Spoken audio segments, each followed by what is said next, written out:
siya guys, foil. Ayan, kaya hindi siguro agad matatanggal. Ayan, nasubukan na natin. Ayan, para naman dito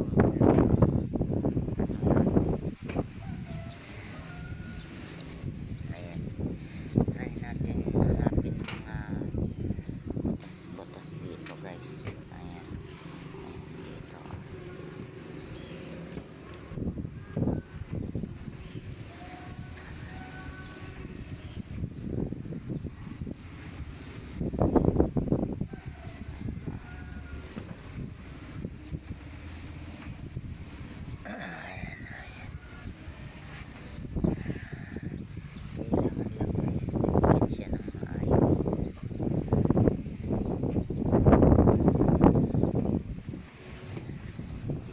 Nalagyan dito sa kabila guys.